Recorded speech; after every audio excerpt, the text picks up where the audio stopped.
Welcome to the Deep Dive. Today, we're going to take a closer look at organizational cultures, specifically focusing on Japan. We've got some sources that help us explore how these, deeply held values and long-standing ways of doing things can sometimes, maybe unintentionally, create environments where subtle psychological stuff, well, it could really take hold. Yeah, it's a really important thing to dig into because culture, I mean, it gives us belonging, right? A shared identity. But these sources suggest that even really positive ideas, if they're applied too rigidly, without really thinking it through, they can have some unexpected downsides for people. Let's start with this idea of harmony. It's so central. The Gaslighting Unveiled source gives us a good place to start, highlighting how putting a group first, cohesion over individual needs. Yeah. Well, it's good for unity, but it can also create conditions for manipulation. Maybe like excluding people or putting quiet pressure on anyone who seems to be, rocking the boat. Exactly, and that's the tension, isn't it? Something meant to bring people together, if you push it too far, it can end up sidelining people who just don't quite fit that mold. The sources mention things like the pressure to stay late at work. It's not always said out loud, is it? But everyone else is doing it, so you feel you have to conform. That's incredibly powerful. Right. It's how individual opinions or rights can get sort of quietly ignored for the good of the group. Yeah. And the sources also talk about this inward-looking aspect of the culture, preferring to sort problems out internally. That can make things worse, can it? It really can. If there's an issue like, say, harassment, keeping it all within the family, means the person affected might feel completely alone, with no outside support or perspective. Yeah, it creates this kind of closed loop. If the default is always, let's handle this ourselves, then getting outside help, which might be exactly what's needed, feels like breaking a rule. And that can let bad situations just continue or even get worse. Okay, so let's dig into the history a bit. The Meiji-era, huge changes, modernization, bringing in Western-style bureaucracy, formal rules, hierarchies. What were the maybe less obvious effects of all that? Well, what you see is that while they were aiming for efficiency, these structures could also kind of stifle flexibility. And maybe creativity, too. Decision-making got very concentrated right at the top. So orders flowed down, but maybe not much flowed back up. Pretty much. That top-down approach really became standard. And then you add the influence from military structures, strict command chains, orders are orders. Right, not a lot of room for questioning things or offering a different view from lower down. Exactly. And layer that onto existing traditional values about respecting authority. Well, challenging your superior became almost unthinkable. So it really shut down open communication and feedback, didn't it? Even if someone had a really valid point. Definitely. And you can see how echoes of that, the bureaucracy, the military influence, the deference might still be felt today, where maybe efficiency and order still sometimes win out over being flexible or looking after employee well-being. It feels like that history set a stage where conformity was really valued. Yeah. Which could make it harder to spot or deal with things like psychological pressure later on. Yeah, it created a certain kind of baseline culture. Okay, so what about after the war? The economic boom years, that must have drastically changed the workplace. It really did. That huge push for productivity meant things like long hours, working weekends. It just became normal, especially in manufacturing, as the sources point out. And while that drove growth, it took a toll, didn't it, on people's health, their well-being? Absolutely. It seems like economic growth often just came first. You have the rise of the corporate warrior ideal. Total dedication to the company, right? Often at personal cost. And sadly, the sources mention women often being pushed into more minor roles during that time. Yeah, that dedication ethos combined with existing gender inequality really limited opportunities for many people. There's also talk of a disposable workforce, developing non-regular workers, younger people, facing this kind of hire and fire situation. Made stable careers really hard to come by for lots of folks. You have to wonder about the long-term thinking there. Maybe it gave companies flexibility in the short run, but the consequences. Things like karoshi, death from overwork. Horrific. And eventually even productivity declining. It shows what happens when you don't support your people. It's a stark lesson, isn't it? Putting growth above everything else has real human costs and might not even be sustainable. Okay, let's shift gears. Globalization. How has working in multinational companies changed things, maybe regarding psychological manipulation? Well, multicultural settings naturally have potential for crossed wires, misunderstandings. And the sources suggest that sometimes people in power might sort of exploit those differences. Like telling local staff, oh, you just don't understand how we do things at headquarters. It sounds maybe innocent, but it can really chip away at someone's confidence, make them doubt their own expertise. And there's often a gap, right, between global standards on things like psychological abuse and what's actually recognized or enforced locally, say in Japan, compared to maybe the US or Europe. That's a key point. Global standards might be strict, but if they're just imposed without understanding the local culture, or if there isn't a strong local system for dealing with these issues, employees can feel pretty helpless. But it's not all negative. The sources do suggest external pressure, like the growing focus on D&I globally.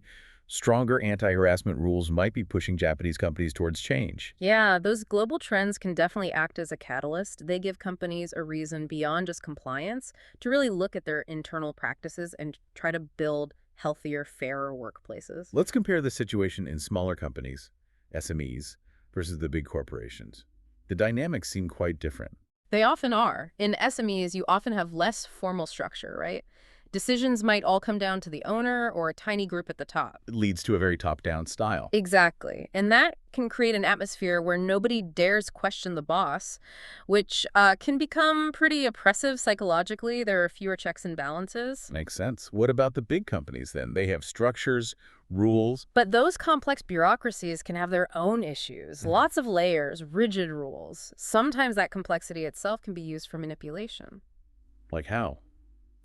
Well, imagine a manager constantly shooting down ideas from their team saying, that's not how we do things here, or that doesn't fit protocol. It sounds like standard procedure, but it can crush morale and make people doubt themselves. And those big structures can sometimes make it harder to hold someone accountable if they're behaving badly, right? They can sort of hide within the system. That can happen, yeah. And the sources also mention unlisted companies, less public scrutiny, right? So internal problems might get swept under the rug more easily. Yeah. Leadership might just dismiss issues because there isn't that outside pressure. Even if they have, say, the official HR complaint process. It might exist on paper, but if the leadership isn't truly committed, it might not offer real help. So whether it's concentrated power in a small firm, bureaucracy in a large one, or lack of oversight in an unlisted one. There are structural ways these problems can take root. Exactly. The specifics differ, but power imbalances can be exploited. Let's talk more about those structures in really toxic places. Excessive hours and psychological pressure. It's more than just being tired, isn't it? Oh, absolutely. When crazy long hours are just the norm, it's chronic stress, burnout, mistakes happen. And the pressure isn't always direct commands, it's that feeling. Like you always have to be available. Or you're slacking if you leave on time. Precisely. That creates constant anxiety. And then you see high turnover. People leave because it's unbearable. Which just puts more work on whoever's left, right? A vicious cycle. Completely. Constantly hiring and training is expensive, and it drains the experienced people left behind. It's a huge red flag about the culture. And often underneath all this, the sources point to a lack of ethical leadership. Executives prioritizing profit way above people, treating workers like they're disposable. Yeah, that's a harsh term, but it captures a mindset where employee well-being just isn't on the radar if it conflicts with hitting targets. That attitude filters down through the whole organization. So you end up with this mix. Overwork, people leaving, leadership that doesn't seem to care. It damages trust, makes it hard to attract good people, and probably hurts productivity in the long run, too. Definitely. Short-term gains, maybe, but long-term damage seems inevitable. How does poor leadership itself actually create the conditions for gaslighting? Let's start with authoritarian styles. Well, authoritarian leaders, they focus on their own authority, right? They tend to dismiss or just ignore what subordinates think or feel. That's not important, or just do as I say. Exactly. Hearing that constantly really wears down your confidence. You stop trusting your own judgment. You hesitate to speak up. And what about just poor communication? Vague instructions, unclear feedback. Oh, that's huge. Yeah. If you don't really know what's expected or the feedback you get is confusing or contradictory, you end up feeling lost, anxious, wondering if you're the problem. Yeah, you start questioning yourself. Did I misunderstand? Am I not getting it? Right. And that ambiguity, that confusion can actually be weaponized by a leader who wants to criticize people based on shifting goalposts. It keeps people off balance. The sources also mention a lack of vision from the top. If people don't know what the bigger picture is or feel their work doesn't matter. It creates confusion, maybe a sense of purposelessness. And again, that void can be exploited. A leader might use that lack of clear direction to criticize performance based on, well, whatever standard suits them at the moment. So it sounds like a combination of things. A leader who rules by decree, doesn't communicate well, and hasn't set a clear path.